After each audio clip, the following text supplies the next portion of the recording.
Welcome to the Get Real Podcast, your high-octane boost of full-on reality therapy for personal, business, and investing success with your host, Ron Phillips, because somebody's got to tell it like it is. Hey, everybody. Welcome back to the Get Real Podcast. Ron Phillips here. Man, I have more news for everybody today. Some of it is not really negative. I guess it's not really positive. It just is. So let's get into it.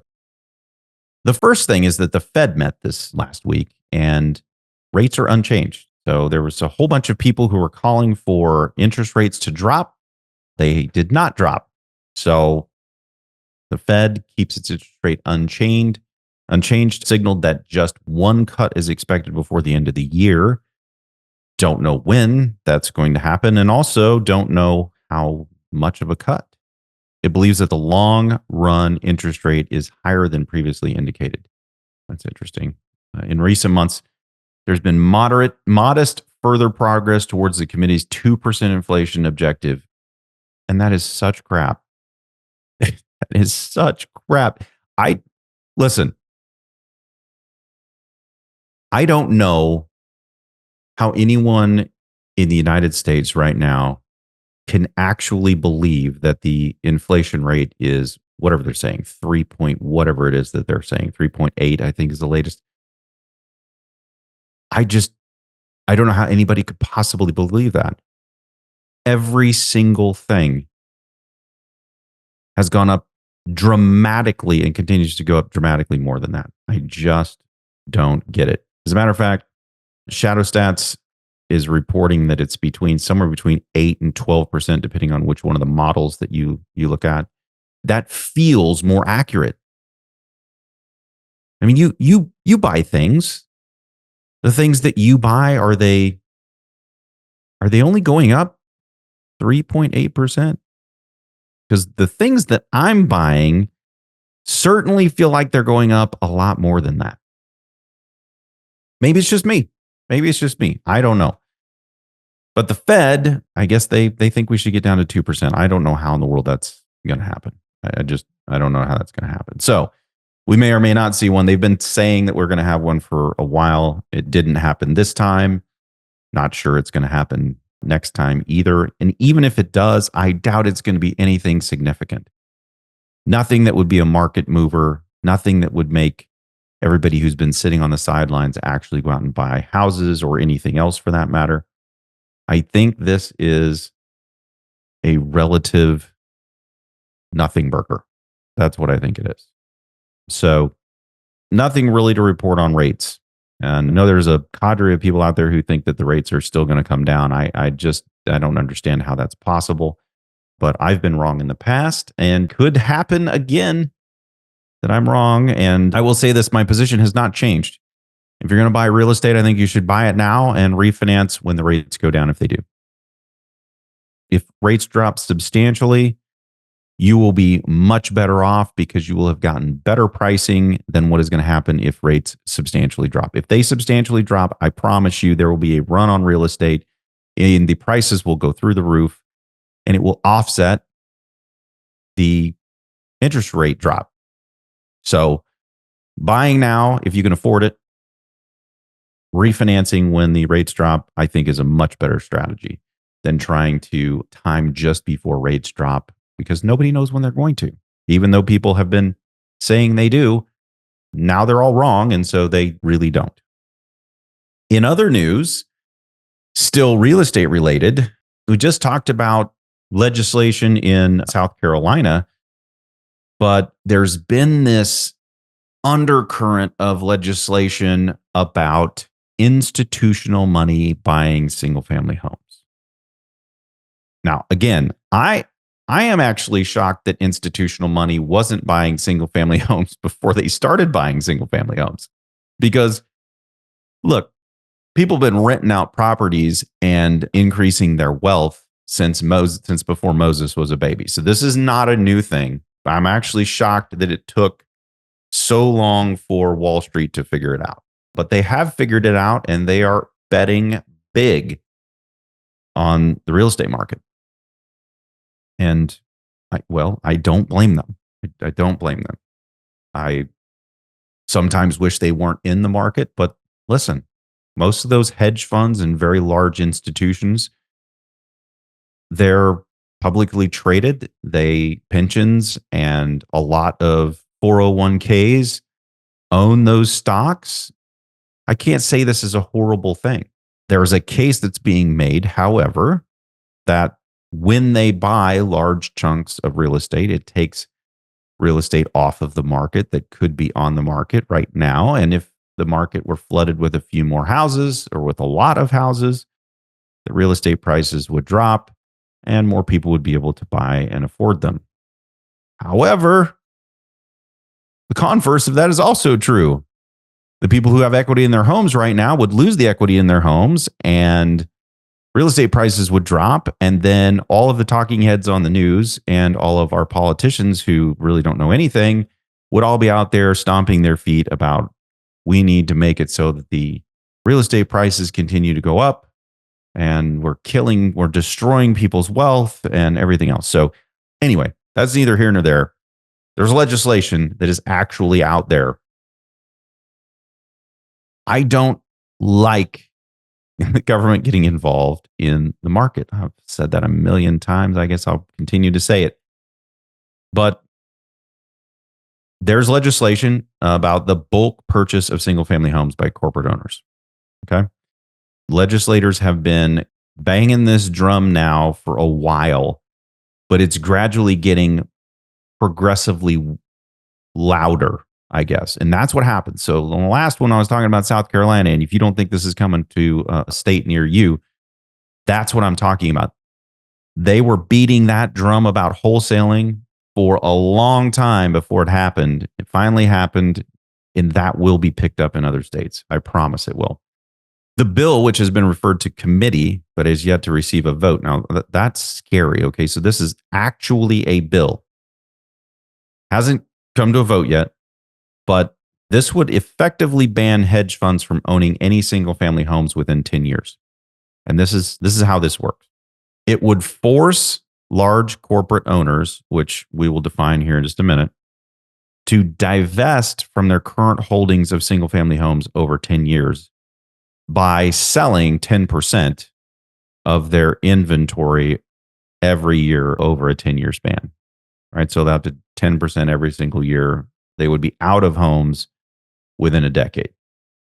So an applicable entity that manages investor funds is a fiduciary of the funds and purchases new homes would be taxed half of the cost of each additional home.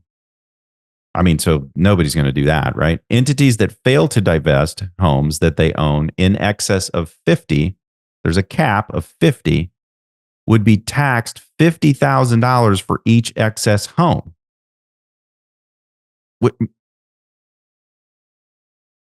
So it's not a tax. It's a penalty. It's a punitive thing. It's not a tax. Let's just be honest about it, okay? And hedge funds specifically would pay that fine if they own any homes at all within 10 years to divest of them. Okay, so now this is important. I think it's really, really, you need to listen to people when they speak, especially politicians. Sometimes they actually say the truth. In this case, they have said the truth. And the truth is, if you own 50 houses, you're capped. Well, we have investors, individual personal investors who own more than 50 houses. And I'm struggling to try to figure out why that's a bad thing. They're providing housing for people, and they're doing it in a way that benefits their family and the families of all the people that live in their houses.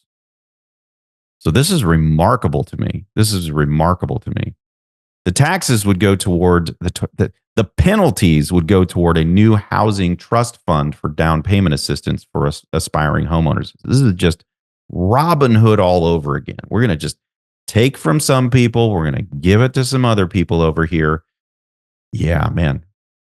The legislation defines a hedge fund as any taxpayer, not any corporation, any taxpayer with $50 million or more of assets under management.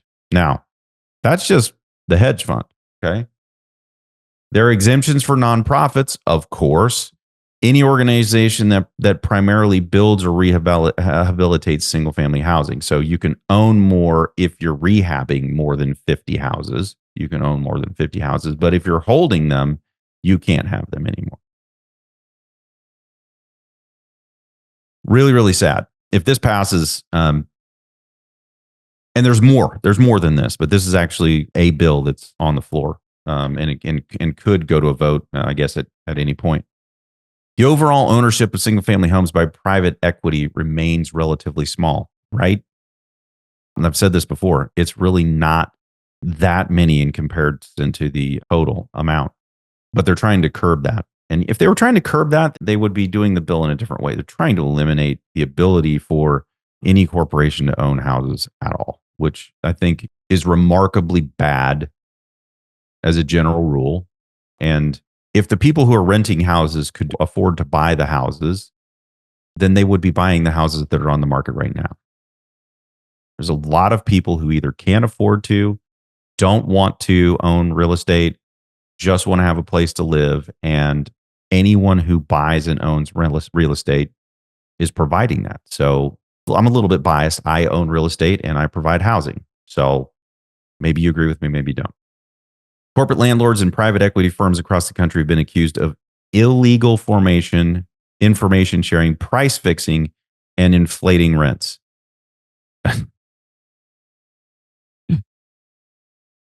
So why not just go after them for that? It's illegal to do that. There's already laws that say that you can't do that in any business. And we're not going to do that. We're just going to create legislation that hurts everybody. And this is exactly what they did with the appraisal laws. I keep bringing those up because I'm so pissed at them all the time. Why not just go after the appraisers that actually were in cahoots with the people who were inflating prices above what they should have been? Why not just send those people to jail? So if there are actually corporate landlords out there that are illegally information sharing, price fixing, and inflating rents and or prices of homes, why not just go after them and leave everybody else who's doing it the right way alone? That seems like it actually solves the problem. And it puts a stake in the ground and says, you're not moving past here. So if you want to do this illegal activity, we are going to shut you down and we're going to put your executives in prison for doing it. Okay? I'm cool with that. Instead, we're just going to sack an entire industry that's been running for over a century. I mean, I just don't understand. I don't understand. Private equity firms generally purchase houses with the goal of quickly turning a profit and then selling them. According to the November report by the Private Equity Stakeholder Project, private equity firms generally seek to turn a 15% return to investors within a 3 to 5 year period. They accomplish this by cutting costs, including deferring maintenance, skirting regulations, and imposing unnecessary fees on tenants. Oh my gosh. Again, if people are doing that, they won't be in business very long. Because if your places turn into a piece of crap over that 3 to 5 year period, no one's going to buy them for what market prices are because you've deferred all of the maintenance. And if you're skirting regulations, well, then we already have regulations in place. So what they're saying is we already have regulations in place that aren't working because these people are skirting them, and they're not working because we're not actually imposing the regulations on them and making them comply to them. So what we're going to do is we're going to do more regulations because that will clearly work, right? And then they're imposing unnecessary fees on tenants. Maybe they are, but maybe, it just maybe, the government has created inflation that is so outrageous that costs have to be passed along to tenants, just like they are passed along to everybody who pulls into a fast food restaurant and can't pull out of there without spending $20 when it used to be under 10. Maybe that's the problem. Unbelievable. This is actually unbelievable. So I encourage you, get involved. These laws that are being passed will not, mark my words, they will not help the intended people. As a matter of fact, my guess is they will hurt more people than they help. And Wall Street will just move on to something else. And this law will still remain in place. Now, they say right now that anyone who owns 50 properties, that's the cap. I have heard people who want to be involved in this legislation say that the cap should be 3 properties. I've heard 10 properties. And I'm telling you, once we have legislation, it's kind of like taxes in reverse. That number will never go up. It will only come down. And it will definitely impact you if you own real estate. Because 3 properties, you can't effectively build wealth with 3 properties. Can't do it. So all they're doing by this legislation, it's not really going to hurt Wall Street at all. It probably will hurt their investors, which is Main Street. Okay. And it will hurt you. Again, Main Street. This will not hurt. This will not hurt hedge funds. Not even a little bit. Let's see. The bill is one of several pieces of legislation introduced in recent years in an attempt to address private equity purchases. Okay. Among them is a North Carolina bill that would ban any single entity from owning more than 100 homes. See, I mean, who is it that arbitrarily gets to just come up with these numbers? Is it 100? Is it 50? Is it 3? Is it 10? Anyway, I'm belaboring the point. I'm telling you right now, this is bad for America. It's bad for you. Not a good idea. And I'm bringing this kind of stuff to you 2 weeks in a row because you need to be vigilant. You need to reach out. It is time to be active and let these people know that this doesn't affect these hedge funds. It affects mom and pop landlords who own real estate as their business, as a family legacy.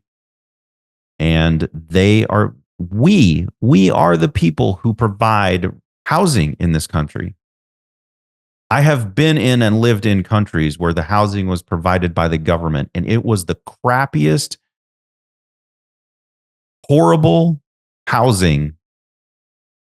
We don't want the government in charge of housing. If you wonder whether or not you want the government in charge of housing, just go spend a little bit more time at the DMV. And then you'll realize why private ownership of real estate is a better thing than government ownership of real estate. We fought a war for our private property rights.